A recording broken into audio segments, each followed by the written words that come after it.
Hello, I'm your host, Craig Miner.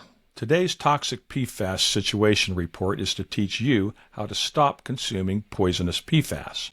Many of you and your friends and your loved ones already have egregious amounts of PFAS in your blood, especially those who lived on or around military installations worldwide.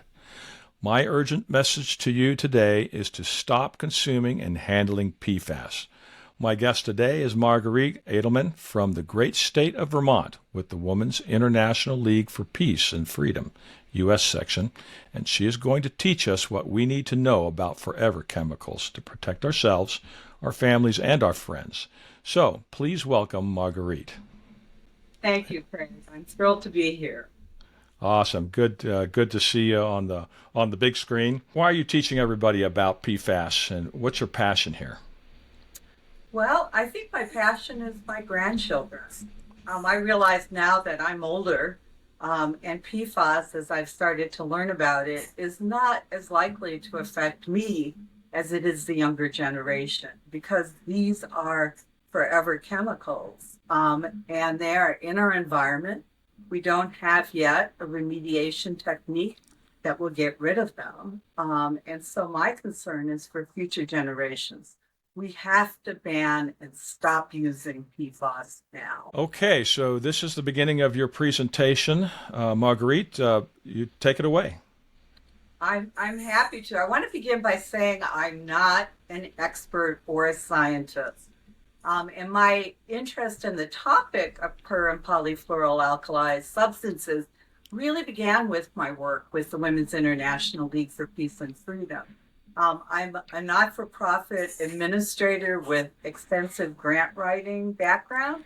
And so when I retired, I offered to write grants for the Earth Democracy Committee of WILF, the Women's International League for Peace and Freedom. And I wrote a grant that got funded by Patagonia to look at PFAS, which I knew nothing about at that time, at military installations in California. And then COVID happened. But it piqued my interest because by writing grant proposals, I needed to know enough about PFAS to make a case for it. And I quickly learned that PFAS is right here near where I live in Winooski, Vermont, with our Vermont Air National Guard. And we have a huge amount of PFAS on our airport where the Vermont Air National Guard is located. And I became very aware that this was something I needed to learn more about. I knew it was complex, but I wanted to learn more. And so that's what I've done. And I wanted to make the information accessible to people because it seems so complex that people just kind of glaze over when you talk about it. And I'm trying to make it something that they can understand and do something about. Gotcha. So I've heard your presentation before, and I know you're going to accomplish that today, and you have in the past. So here's the first slide. There we go. Take it away. Well, this is interesting. I'm going to throw it in because you brought up the military connection. But PFAS was actually developed during the Manhattan Project. So if you saw the movie Oppenheimer, you're familiar with the Manhattan Project and Trinity bomb and everything that was happening back in the 1940s. And it was developed because it was heat resistant and it was used, to put out high intensity fires, which is basically what AFF firefighting foam is, the aqueous firefighting foam, and one of the most dangerous forms of PFAS. So what I think it's important people understand is that this is a whole class of chemicals. It's not a single chemical. At this point in time, we have 14,000 of these man-made chemicals, and it's almost a whack-a-mole game. If we start and worry about one of them, industry simply substitutes in a different one, because all you have to do is change a few molecules in what is one of the strongest bonds in chemistry, which is the carbon-fluorine bond. And it takes forever, literally thousands of years, for this bond to break down. Um, it moves through water, soil, air, dust. It's been found in snow and rain. It's been in polar bears up in the Arctic Circle. So it's literally everywhere in our environment. And most people only know about two, PFOA and PFOS. And those two forms are what we call legacy PFAS. They've been phased out of production for the most part here in the US, but they're still in the environment because they are forever chemicals. Right, right. I know that you just, the PFOS and the PFOA, they call that PFOS and PFOA. These legacy molecules actually stopped making them in 2000. Right. They didn't stop making them because they were healthy to people. Yeah, Nope. and that's what, 23 years ago. Right. Well, and truthfully, they've known how unhealthy they are for a very long time. Yeah. This is, I think, one reason that people need to understand why they should care about PFAS, because it has so many ill effects on living beings, and it bioaccumulates in your body and the body of living things. So we can connect it to various forms of cancer now, testicular cancer, particularly in firefighters, brain cancer in professional athletes, breast cancer, kidney cancer, liver cancer, the list goes on. And we should care about this because even if it's not the only thing that's causing this cancer, it's triggering it in many individuals. We're looking at thyroid disease, colitis, high cholesterol, pregnancy-induced hypertension, and the number of fertility problems should concern both men and women. In men, it can result in low sperm count or total infertility, and the same is true for women. It can result in really serious problems during pregnancy, infertility, a reduction in the rate of a woman's ability to get pregnant. And in newborns, it can result in smaller penises and testes of boys and late menstrual cycles on young girls when they're older. So we need to be concerned. There's just so much here. And it weakens our immune system at a time when we have pandemics like COVID happening. So we need to have strong immune systems. Yeah, this is amazing. I know that from scientific papers that I've read, quite a few of them, about 98%, roughly 98% of the PFAS you drink will actually end up in your bloodstream. And then once it's in there, it takes 3 to 5 years for just half of it to leave of what you just drank. If you have exposure every single day, you can see how this will just accumulate and accumulate and accumulate in your blood, and these health effects become more prevalent the more of this stuff ends up accumulating in your blood. Let's get you to the next slide. So often, people wonder where PFAS comes from. And right now, it's just pervasive in our society. So if we start with the manufacturers of PFAS, they're putting it in products that we use every single day. I'll go through some of those products. And of course, if you follow that diagram from the products up there, the pizza box, the raincoat, the pesticide or fire fighting foam canister, we get exposed to it that way from all those items. And then from items that we drink and we eat and that we use in our homes. So like frying pans, the water we drink, and the fish that we eat and other products that we eat. And if you go the other way on the chart, it ends up going to airports, industry, military bases, and all of these things end up in a landfill. So we're never getting rid of this stuff. That raincoat that you discard ends up in a landfill. And when it ends up in that landfill, garbage juice is created. and that garbage juice makes PFAS, has PFAS in it, and it goes to a wastewater treatment plant, which often just flushes it out into your rivers and streams.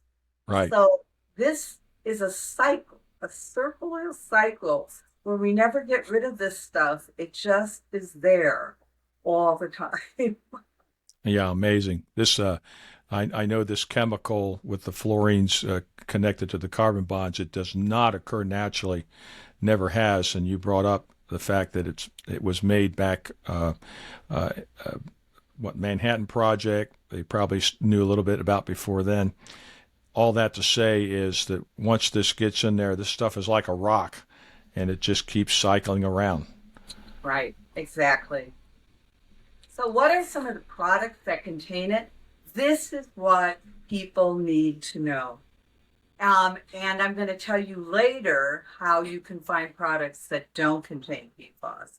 But for example, you should know that when you're buying things, you should look for these keywords that are indicators that there may be PFAS in that product.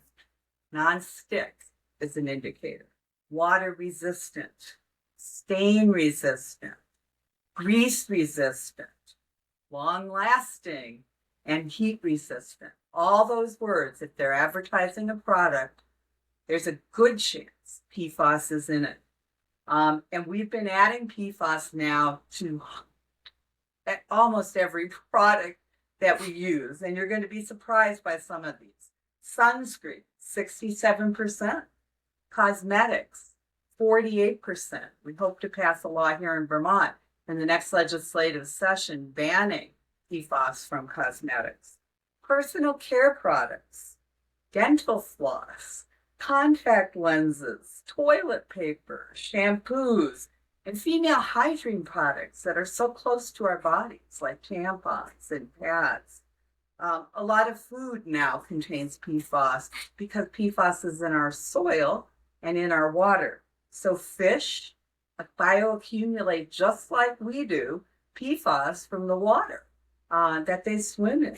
A lot of fruits and vegetables now contain PFAS, not only from the soil, which might have biosludge that comes from our wastewater treatment plants spread to help grow things, but also from the pesticides that we spray on the food so that we, guarantee it doesn't get bug infected. So pesticides are now containing PFAS.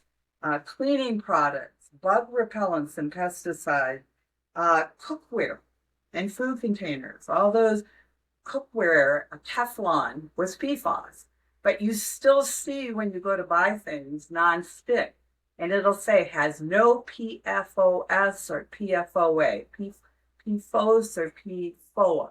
Well, that doesn't mean it doesn't have one of the other 14,000 kinds of PFAS in it. They just substituted a different one. Children's products and water, even bottled and carbonated water, can often contain PFAS. The latest thing I learned is medicines, and this really upset me. Some medicines, like Flonase, which I'm actually taking for some allergy sinus issues, contains PFAS. So does Plaxivir and Lipitor. Now, the irony of this is that both of those medications, Plaxid is used to combat COVID. And we know that one of the side effects from the previous slide about PFAS is it weakens your immune system. So think of the irony of a medication you're taking to stop COVID, weakening your own immune system at the same time. Or Lipitor, which is dealing with cholesterol, and PFAS causes high cholesterol. So there's something very wrong with this scenario, and we need to be questioning why.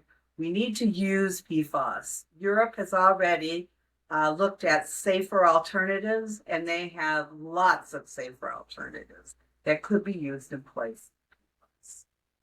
Wow. Marguerite, that's amazing. So the idea here is that I know folks that are watching this have PFAS already in their blood, especially if they were outside of a military installation or lived on a military installation. I know folks that have lived outside of chemical plants and have these chemicals inside their blood. So the idea here is don't add any more, right? Exactly. Yeah. And do your best to buy products that don't have PFAS in them. I got rid of my Teflon pans and I looked, and I'll show you a website and places you can go to find PFAS free products. Okay, and so kind of what you're saying there is don't give money to companies that are putting PFAS out there and poisoning people. So Exactly. really good idea not to support those places. Also, when you go to buy a product and you're not certain, ask the retailer, does this product have no PFAS in it?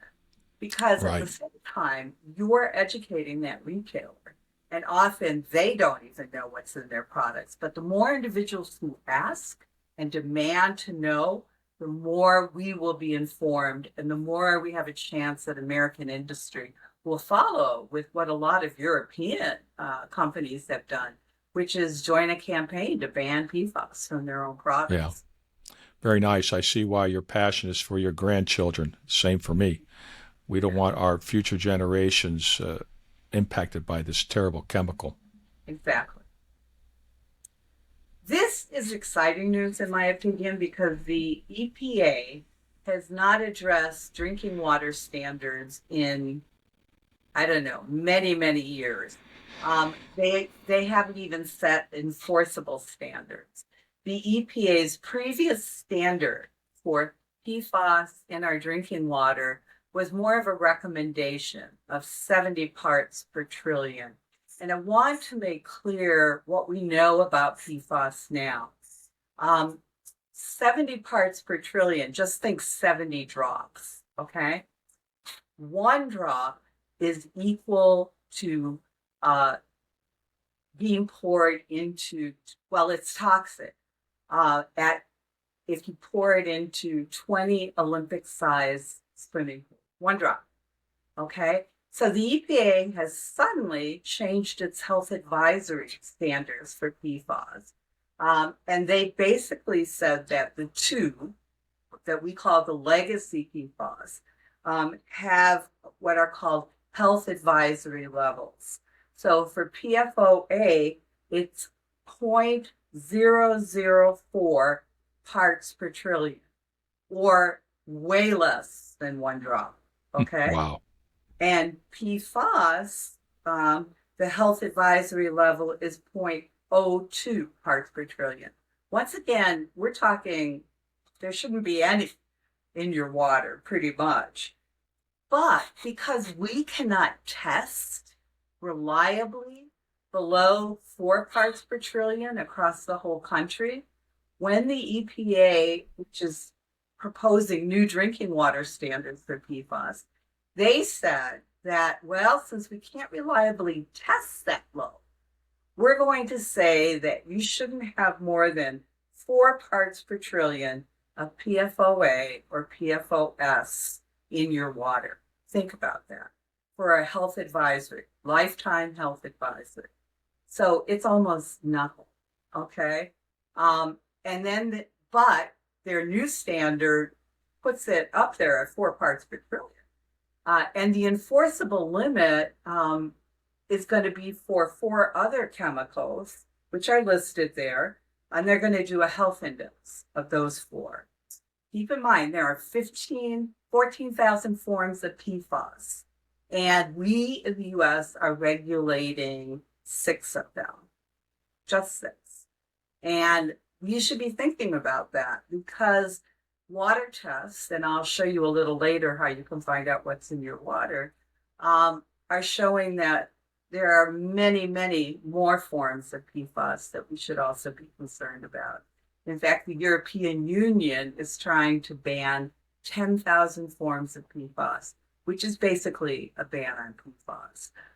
And I'm hoping that they'll be successful with that. We'll have to wait and see. But Yeah. we're at least banning 6 after many years of doing nothing. And hopefully it'll make a difference. Keep in mind that wells, so if you have a well, they're not included in the testing for PFAS at all.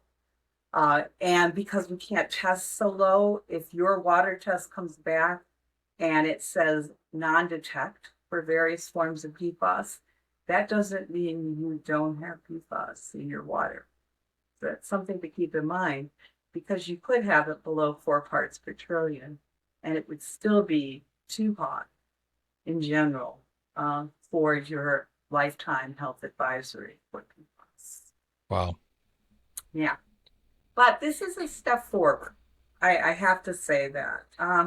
I did this page for Michigan because Michigan regulates 7 forms of PFAS, and I want you to notice the amounts. So every state right now is doing its own thing. And some states don't regulate PFAS at all. So Michigan does have some standards here. They're actually higher than we have here in Vermont. So it gives you a sense that not every state regulates, but there are some that are starting that have regulated PFAS. And if the new EPA standards go in, all of us are going to have to regulate it much more. So in Michigan, you have PFNA at 6 parts per trillion, PFOA, the legacy PFAS, at 8 parts per trillion, PFOS at 16 parts per trillion, and the other 2 forms there, as well as a 7th. The ones that are highlighted are the ones that the EPA is regulating. And I can assure you that 16 parts per trillion and 8 parts per trillion of the legacy PFAS, PFOA and PFOS, are way too high for Michigan and should be looked at. You can check out your own public water source. There's 2 links there. I recommend the second link if you go back, the EGLE maps, and you can find out about PFAS in your public water system there, okay? And if you want to know if you have PFAS in your blood, you can go, or even in your water, you can go to that other site and it will help you with that. So these are actual links that you can go to and do your own research. Right. Okay. This is a new EPA tool, and I think this is going to be the go-to tool for any of you who are interested in doing research on PFAS in your state or in your community. The link at the bottom allows you to open the tool, and when you go to the site, you have to accept its kind of rules. You just click OK, and you end up with this map. And this map allows you to zero in on your state or your area. Across the top of the analytic tools is a series of other tools. It shows drinking water. It shows federal sites. It shows discharge. It shows industry. It shows literally everything related to PFAS, and its whole focus is PFAS. And you can download reports. For example, here in Vermont, I downloaded reports from some of the industries that are near where I live, finding out, for example, that VTANG, which is at our airport here, the Air National Guard, has significant violations with ECHO, which monitors its pollution standards. They have not reported for almost 3 years. To me, that was worrisome. I mean, what are the chemicals that they're not reporting on, and what are the levels? We have an industry here that just got a huge Pentagon contract, Global Foundries, which makes semiconductors. In this report, I learned that they emit tons of PFAS into the air in our area. And not only that, but they also have violations in a number of areas with ECHO. Made me wonder if we need a law that basically says if you are not reporting and not following your guidelines and your permits, you should not be allowed to have any contracts. Right. So, anyways, this site is great. So, if you have a well or you just want to test your own water in your own home, we have used very successfully a company called Cyclopure out of Illinois. And they are not considered a certified lab by Michigan or any particular state, but believe it or not, the Department of Defense uses them to test for PFAS. So we have been using them to test for PFAS for a number of reasons. They're reasonably priced. I think they're almost a public service at $79 total for PFAS testing. And that includes mailing it to you and mailing it back, because they send you with the return UPS envelope label. So, and they test for over 27 types of PFAS, which many certified labs don't do. And they can test below 2 parts per trillion. So they're much better, in my opinion, than a lot of the certified labs in terms of their ability to test pretty well. If you're looking for certified labs, every one of the state's health departments has a list of certified labs, but the tests there are going to be $350 to $500. So I believe Cyclopure is a good route to go. I don't know anyone cheaper. But if you want the certified lab, then you can also go to your state's health department site for PFAS lab testing and find out who the certified labs are in your area. Very nice. Very nice. That's pretty good. $79. I think I'm going to send my well water. I'm out here surrounded by corn. Who knows what's in the chemicals that they spray on the crops here and what's entered into my well. Good idea. Definitely. Yeah. So remediation, you're going to hear every day. I get, because I do a search just for PFAS, I get information about a new remediation technique out of this university or this lab that's going to destroy PFAS or eradicate PFAS. I can tell you that one of the scientists I respect a lot from the University of Chicago, who's doing a lot of work on PFAS, wrote that we just need to ban this stuff. But he's also working on remediation techniques. And he said, that there is no way any of the remediation techniques that you're reading about right now can be scaled up to clean all of our air, all of our water in the world, all of our soil. It's just not possible. We have smaller remediation techniques that will allow us to clean wastewater or our home's water or our sewage in our city or our water in our city. And these techniques will remove a large amount of PFAS.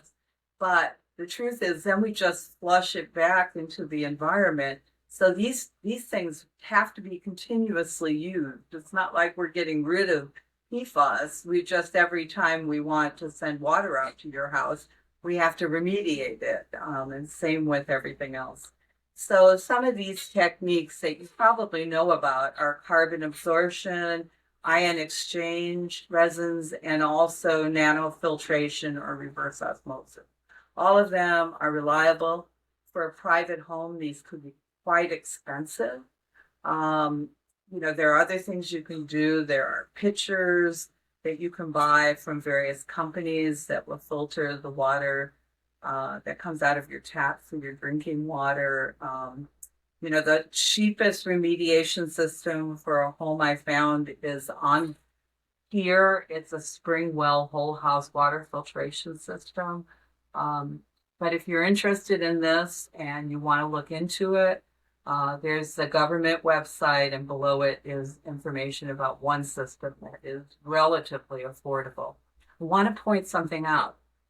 Very few of these companies will tell you what to do with that carbon filter or that whatever technique is holding the PFAS.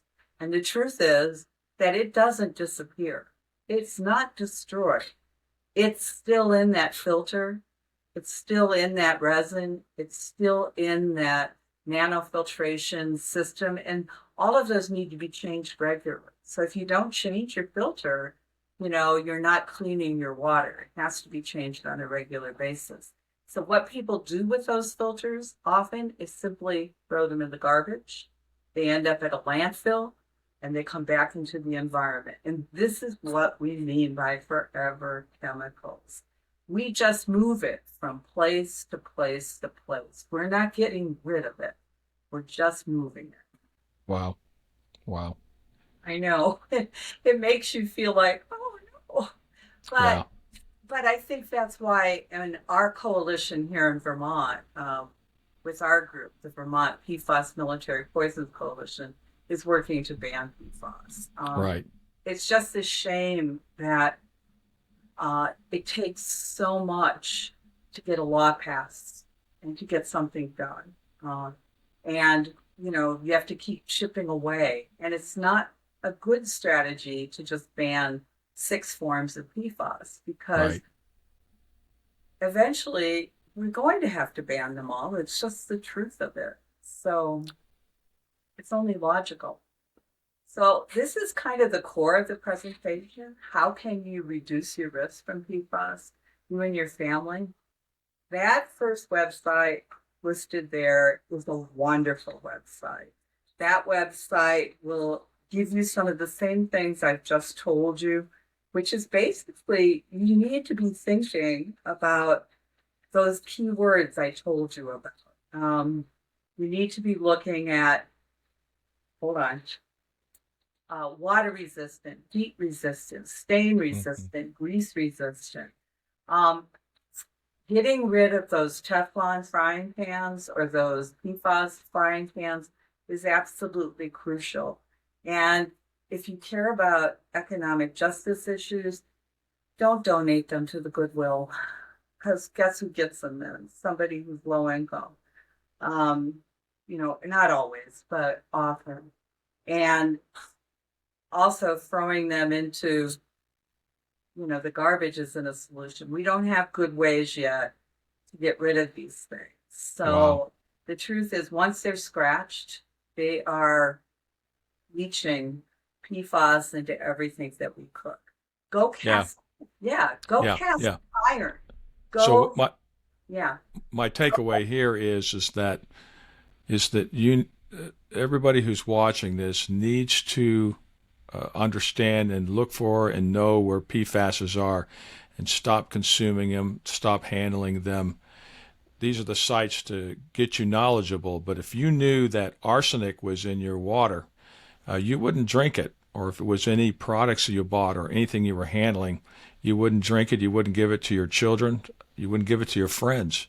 This is serious. So everybody who's watching this, you need to become a little more expertish on PFASs and where they're coming from, and do your due diligence to learn about PFASs and how they're getting to your plate, how they're getting to your cup, how they're getting to your fast food experiences.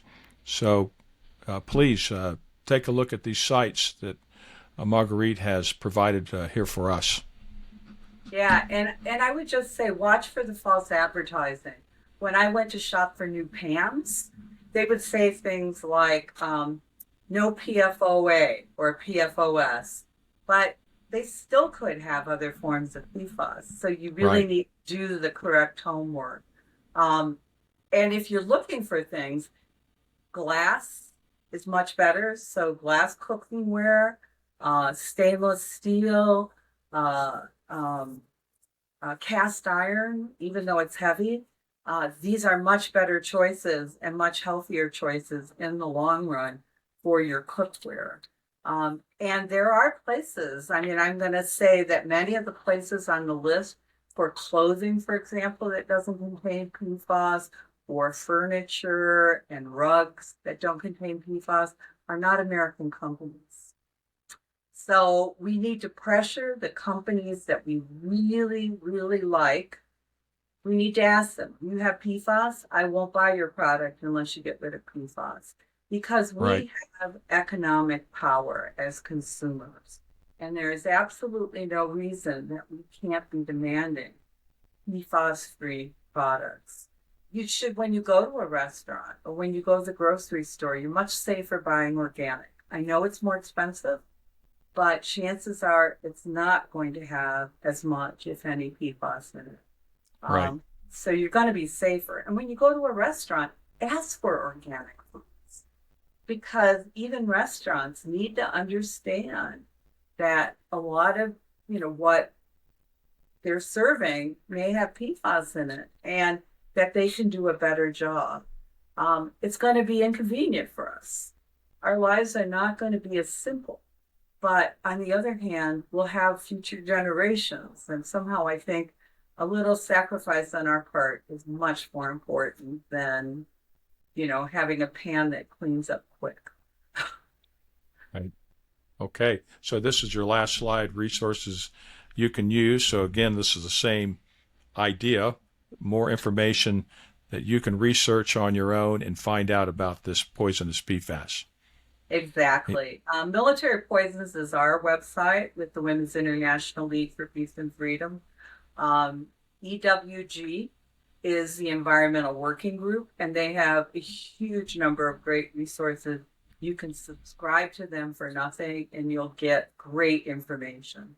The PFAS Project is a wonderful, wonderful website for all kinds of information about PFAS.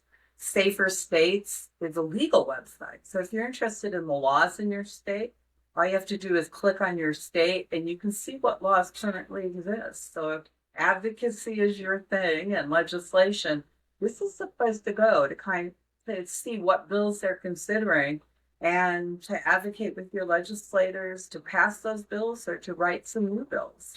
And finally, PFAS Central is another kind of holistic site with lots of current scientific and other information about PFAS. Very nice. Yeah, so it should be helpful to folks, I hope. Okay. Okay. Well, Marguerite, I thank you for taking your time to teach us and educate us. You're truly a teacher here.